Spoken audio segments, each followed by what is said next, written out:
Hello, my name is Lucas. This is a bit of lit, and I want to talk about The Last Battle by C.S. Lewis. It is quite possibly the book I hate the most, and that is,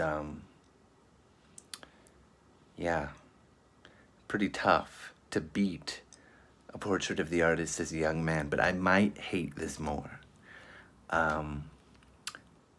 Just out of pure disappointment. Because most of the other books I really enjoy, The Magician's Nephew, I mean, it's Genesis, right? Magician's Nephew is really cool. Jadis is the most dynamic character in the whole series. Next to, she's the most dynamic, and the second is Reepicheep, which has Polly and Diggory and,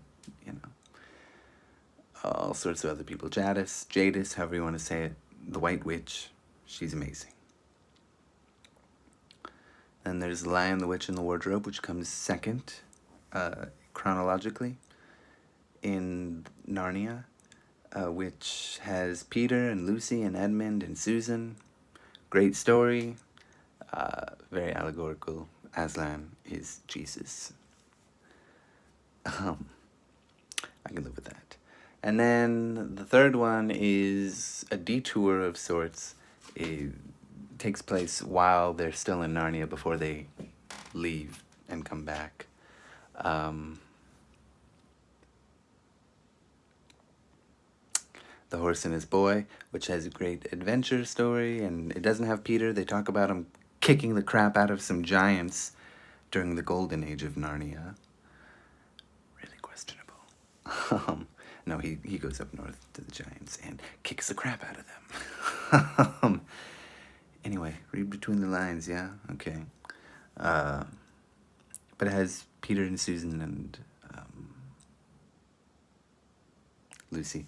And a great adventure. And the Calormen, who are brown, scimitar-wielding, vizier, bazaar-going, just... It's really racist, the brown people. That's why they're called Calormen, colored men. Enough said about that. And then it's Prince Caspian, which is great adventure, where the four kings and queens, they have left and they've come back. And they help Prince Caspian become king and usurp the usurper.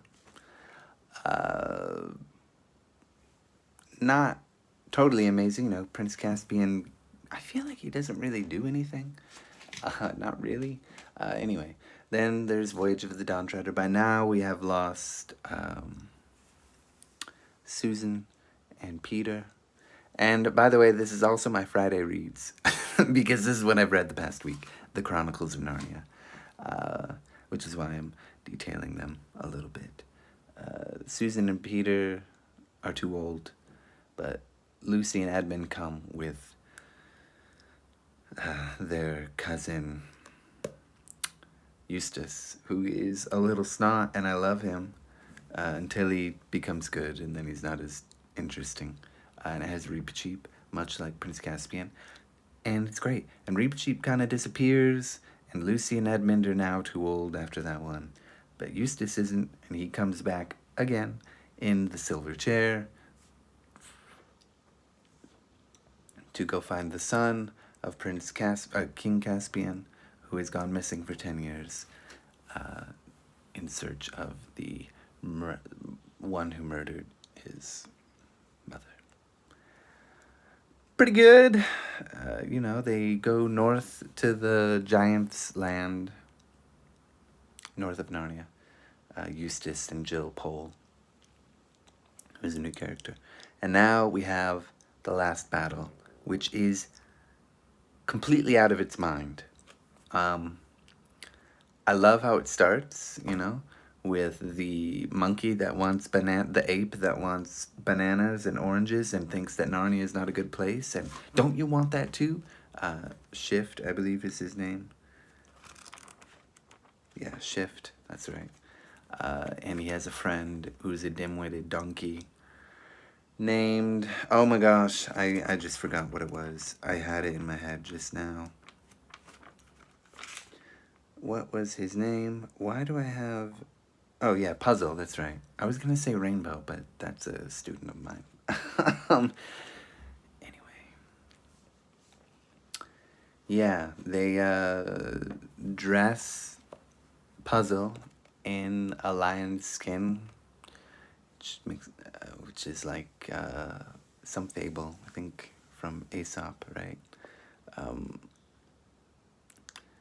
and pose him as Aslan and sort of take over and make a deal with the Calormen. And, you know, that part is actually really cool. You know, the parts with the Calormen, not great, even in the beginning, before it gets really bad. And then chaos unfolds as the king decides to investigate. Why would Aslan sell all these things into slavery, all these animals, talking beasts, into slavery, and allow these trees, which have dryads connected to them, to be murdered? Hey, you can see the water from when I took a shower because I didn't dry my hair properly. Hi. Anyway. So it starts out real cool. And then, you know, this whole plan falls apart because things have to end well. But that's not what happens. Now, you'll have noticed that I said a lot of characters. Peter, Susan. Susan doesn't even come back into the equation because she's vain. Because she's a grown woman. When she was young, she wanted to be older, and now that she's that age and has moved past that age, she wants to stay at that age that she was trying to be.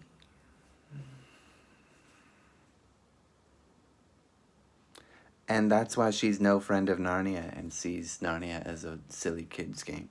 Because she's vain and wears lipstick.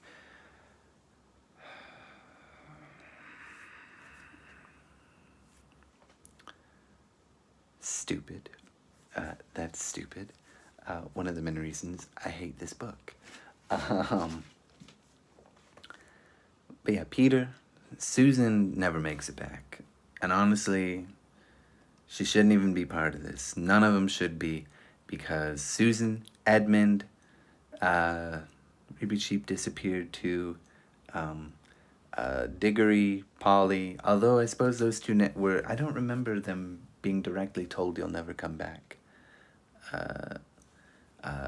Who else? Lucy, I think I already said that name. Well, anyway, all these characters who have disappeared or been told you'll never come back to Narnia, you'll be too old, so get out. They all make an appearance, and it's all because they're dead.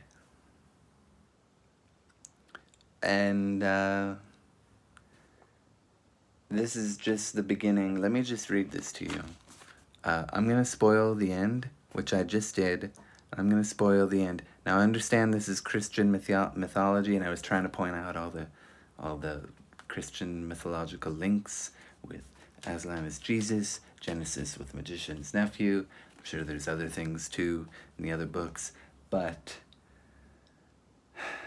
there was a real... This is a major point that the kids talk about. Actually, I don't know if they're kids anymore. The young adults.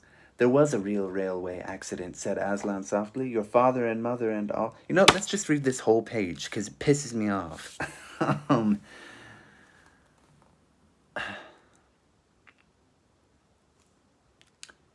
You do not yet look so happy as I mean you to be. And wait, before I read that, there's this part... when the Calormen, there's this huge battle, which is... I don't know where it is, but it's something like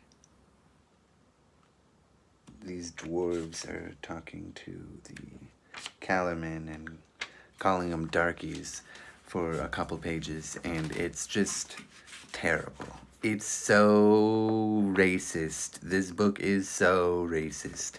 You do not yet look so happy as I mean you to be. I'm not. I'm angry. Lucy said, "We're so afraid of being sent away, Aslan, and you have sent us back into our own world so often." "No fear of that," said Aslan. "Have you not guessed?" Their hearts leaped and a wild hope rose within them. There was a real railway accident," said Aslan softly. "Your father and mother and all of you are, as you used to call it, in the Shadowlands. Earth dead." Okay, Earth is not in the book. "The term is over. The holidays have begun. The dream is ended. This is the morning." And as he spoke, he no longer looked to them like a lion. Also, the whole, like, believing is seeing kind of thing, which they directly say seeing is believing, because there's this whole thing, well, the fake Aslan. Yeah, if we want to believe you, Mr. Ape, then we want to see the real Aslan, because seeing is believing. Oh my god. And in Prince Caspian, Lucy's the only one that sees him, and then Aslan's like, I know they don't believe you. I know that, but, like, just bring him here anyway, and then, we'll see what happens. It's too on the nose, I get it, it doesn't bother me so much that it's Christian mythology. That's fine. But it's so on the nose and obnoxious, I can't stand it. I was making a point about something and I forgot what it was. Yeah, so there's another, like, Jesus thing, the Prince Caspian point. He no longer looked to them like a lion. Also, he says he goes by another name in their world in the silver chair.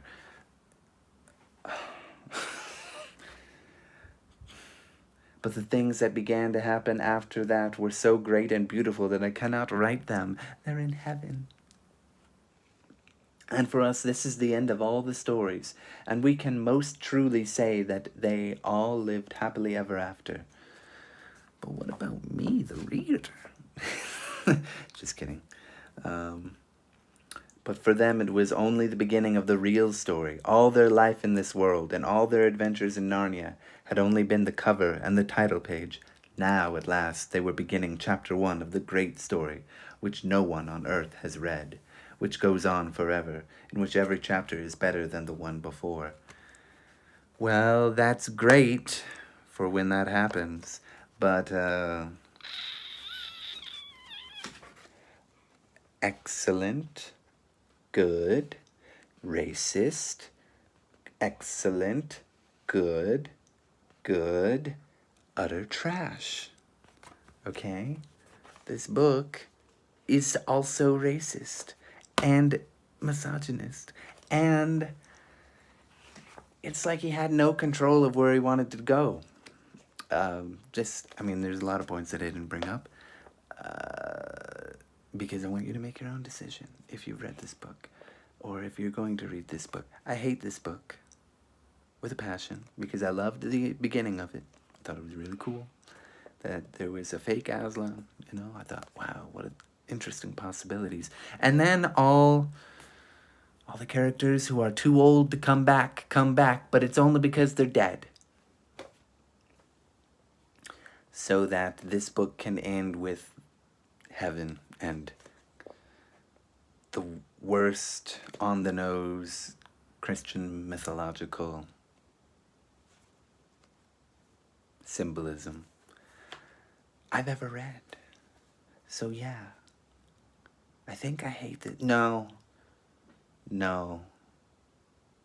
I hate A Portrait of the Artist as a Young Man much more. Because the highs for me for that book were much lower. I thought the beginning was super cool and interesting.